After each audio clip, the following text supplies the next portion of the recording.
सुमन के घर के बगल में नन्हे बच्चों की रोने की आवाज आ रही थी। बगल के घर में शुभ कार्यक्रम चल रहा था। आज उसे बच्चे का नामकरण होने वाला था, लेकिन किसी ने भी सुमन को नहीं बुलाया था। सब लोगों को लगता था कि वह बांझ है, कि सुमन माँ नहीं बन सकती है, इसलिए उसे किसी भी शुभ कार्य में लोग उसे नहीं बुलाते थे। सुमन ने खिड़की के दरवाजे बंद कर लिए, लेकिन फिर भी हल्की सी आवाज आ रही थी। उसके हृदय को ठेस पहुंचाने के लिए काफी थी। वह यह सोचते हुए रोने लगी कि अगर मैं माँ नहीं बन पाई तो आखिर इसमें मेरा क्या कसूर है। यह तो भगवान की देन है। मुझे तो खुद ही इतना दुख है कि मैं अपने जन्मे बच्चे को खो दिया।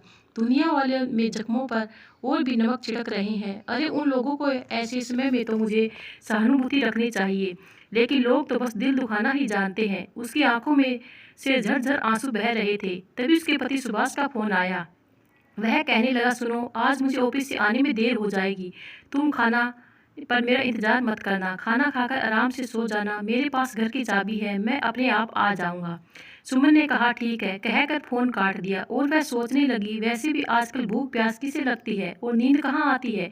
दिन रात वह बहुत घुटन महसूस करती रहती थी। वह सोचती थी, क्या मैं कभी माँ नहीं बन पाऊंगी।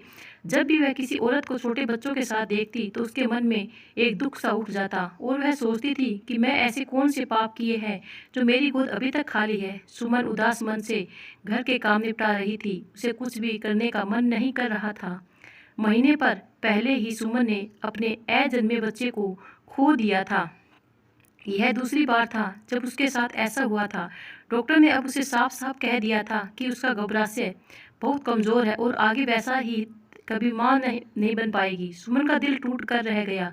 उसकी शादी को 6 साल हो चुके थे। इन 6 सालों में उसने न जाने कितने ही सपने संजोग रखे थे कि जब वह माँ बनेगी तो अपने बच्चों के साथ कैसे समय बिताएगी, क्या क्या करेगी, कैसे उसे प्यार दुलार देगी। उसके पति सुभाष को भी बच्चों का बहुत शौक था, लेकिन दो दो बार उसे भी मायूसी ही हाथ लगी थी। अब सुमन चाहती थी कि वह लोग किसी अनाथ आश्रम से बच्चा गोद ले ले, लेकिन सुभाष अभी मानसिक रूप से इस बात के लिए तैयार नहीं था। ऊपर से सुभाष की बहन स्नेहा ने उसे फोन पर भड़का दिया था कि आप बच्चा गोद लेंगे तो पता नहीं किसका खून होगा, आगे चलकर वह आपके साथ ठीक से रहेगा या नहीं। इसलिए मेरी मानो तो आप लोग बच्चा गोद मत लो। अगर आपकी किस्मत में बच्चा होगा तो हो जाएगा, तो भगवान ने खुद ही आपको बच्चा दे दिया होता तो भगवान से लड़कर आप किसी अनाथ आश्रम के बच्चे को लेकर मत आओ। सुभाष के दिमाग में वही सारी बातें घूम रही थी, इसलिए बच्चा गोद लेने के लिए बार बार मना कर रहा था कि वह किसी मासूम बच्चे पर अपना प्यार लुटाए, लेकिन सुभाष उसकी बात मान ही नहीं रहा था। एक दिन सुमन शाम को उदास मन से बाहर बगीचे में बैठे वे गुलाब के पौधों की क्यारियां ठीक कर रही थी। तभी उसकी नर्द से वहाँ अपने 6 साल के बेटे को लेकर आ गई। उसका बेटा बगीचे में लगे हुए झूले पर झूलने लगा। स्नेह अपनी भाभी के पास आई और अपनी भाभी से गले लग गई। अचानक से अपने नंद को देखकर सुमन खुश हो गई और उसका बड़े प्यार से स्वागत किया। दोनों वहीं बगीचे में बैठकर बातें करने लगी। साथ में सुमन अपना काम भी किए जा रही थी। बातों ही बातों में स्नेहा उसे समझाने लगी कि आप हमेशा उदास क्यों रहती हो, बच्चे के बिना भी एक जीवन है, आप दूसरे कामों में अपना मन लगाया करो। सुमन तड़प उठी और कहने लगी, लेकिन दीदी, जब अनाथ आश्रम में बच्चा मिल सकता है तो क्यों ना हम एक बच्चा गोद ले लें। इससे किसी बच्चे का भविष्य भी संवर जाएगा और हमारा अकेलापन भी दूर हो जाएगा, मुझे माँ का भी सुख मिलेगा। इस पर उसके ननद कहने लगी, अरे भाभी, आपको बच्चों क्यों चाहिए। अरे आप लोगों के पास कौन सी करोड़ों की संपत्ति है कि आपको जिन जीत के आगे कौन खाएगा देकर। यह घर और गांव की जमीन है, उसे आगे चलकर मेरे बेटे के नाम कर देना। बुढ़ापे में आपको 2 रोटियां तो मेरा बेटा भी खिला देगा। ऑफिस से घर पहुंचे सुभाष ने सब सुन लिया था। फिर लाडली बहन की बात सुनकर भाई ने गुस्से में कहा, स्नेहा, तुम क्या बोल रही हो।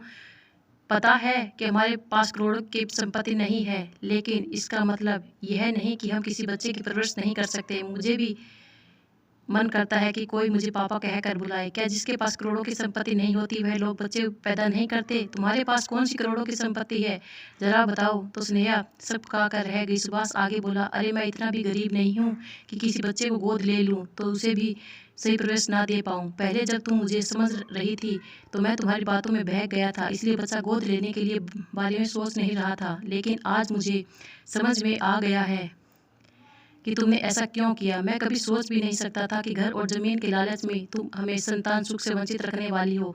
आज तक मैं भी नहीं समझ पाया कि मुझे बच्चा गोद लेना चाहिए, इसका इलाज करवाना चाहिए या थोड़ा और इंतजार करना चाहिए। लेकिन आज तुम्हारी बातें सुनने के बाद मुझे लग रहा है कि देर करना ठीक नहीं है। अब तो मैं बच्चा गोद लेकर ही रहूँगा और देखता हूँ कि कोई मेरे क्या बिगाड़ लेता है। सुभाष की बात सुनकर सुमन की आंखों से आंसू बहने लगे। और फिर तुम्हारी नज़र मेरे हिस्से की ज़मीन पर क्यों है?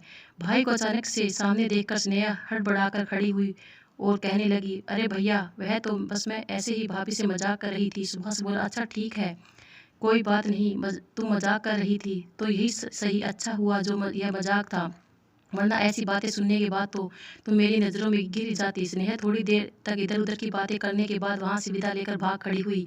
सुबह होते ही उसकी बातें मजाक तो बिल्कुल भी नहीं थी, लेकिन फिर भी उसने इस बात को ज़्यादा भाव नहीं दिया। उसे तो बस अपनी पत्नी और खुशियों के बारे में सोचना था। नंद की वहाँ जाते ही सुमन भरे गले से बोली, क्या आप सचमुच बच्चा गोद लेने के लिए तैयार हो? जी। सुभाष ने उसे गले से लगाते हुए कहा, हाँ सुमन, मैं तैयार हूँ। मैं समझ गया हूँ कुछ चीज़ ज़िंदगी में सही समय पर हो जाए तो अच्छा होता है, वरना आजकल के समय में कब किसकी नीयत बदल जाए, लालच में आकर कौन कब हमारे साथ कुछ गलत कर जाए, कुछ पता कहाँ चलता है। धन संपत्ति के आगे आजकल खून के रिश्ते भी धोखा दे देते हैं। खैर, सुमन के लिए तो सबसे बड़ी खुशी की बात यही थी कि उसके पति ने बच्चा गोद लेने के लिए हाँ कर दी थी। कुछ महीनों में उन लोगों ने अनाथ आश्रम से एक प्यारी सी बेटी को गोद ले लिया, जिसका नाम पूनम रखा था। पूनम वैसे तो ठीक ठाक ही थी, बस उसकी हाथ एक हल्का सा टेढ़ा था, लेकिन उन लोगों ने पूनम को ही चुना क्योंकि उन्हें अच्छे से पता था कि बहुत सारे लोग अनाथ आश्रम से बच्चा गोद लेने के समय ही परफेक्ट बच्चा लेने की कोशिश करते हैं। ऐसे में वह मासूम बच्ची अपेक्षित सी रह जाती है। इसलिए उन लोगों ने इस बच्चे के भविष्य को संवारने का ठान लिया था। देखते ही देखते समय बीतता। पूनम बड़ी हो चुकी थी। वह बहुत ही प्रतिभाशाली बच्ची थी, पढ़ाई लिखाई में खूब होशियार थी। वह अपने माता पिता की बहुत ही इज्जत करती थी। पढ़ाई पूरी होने के बाद उसे मुंबई में सरकारी जॉब मिल गई थी। अब वह मुंबई में काम करने वाली थी, तो उसके माता पिता भी उसके साथ मुंबई ही चले गए। बाद में उसके मम्मी पापा ने गाँव का घर और ज़मीन बेच दी और मुंबई में ही बढ़िया सा फ्लैट लेकर मकान बना लिया। 3 सालों के बाद बहुत धूमधाम से पूनम के ऑफिस में एक काम करने वाले एक लड़के से शादी हो गई। बच्चे एक दूसरे को पसंद करते थे, तो बड़ों ने मिलकर उनकी शादी करवा दी। अब सुभाष और सुमन अपनी बेटी और जमाई के साथ हंसी खुशी जिंदगी के दिन व्यतीत कर रहे थे। थोड़ा समय और भी था। पूनम ने एक प्यारी सी बेटी को जन्म दिया। सुभाष और सुमन नाना नानी बनकर बहुत खुश थे। बच्चों के साथ उनकी दिन कब बीत जाता था उन्हें कुछ पता ही नहीं चलता था। सुभाष को अपने फैसले पर बहुत नाज था। वह सोचता था कि यदि समय रहते उसने बच्चा गोद ना लिया होता, तो बहन की बातों में आकर वह अकेले ही रहा होता, तो क्या आज वह यह सुख देख पाता? शायद नहीं। और उसकी बहन उन दोनों के गुजरने का इंतजार कर रही होती ताकि उन लोगों की संपत्ति मिल जाए। खैर, वह कहते हैं ना ही कोई कितने भी लालच क्यों ना दिखाए, उस जिसकी किस्मत में जो लिखा है उसे कोई नहीं छीन सकता। बस अपने कर्म भी उसी अनुरूप होने चाहिए। तो दोस्तों, आपको ये वीडियो कैसी लगी कमेंट करके ज़रूर बताना और चैनल को लाइक और सब्सक्राइब जरूर करना। धन्यवाद दोस्तों। लालच बुरी बला होती है।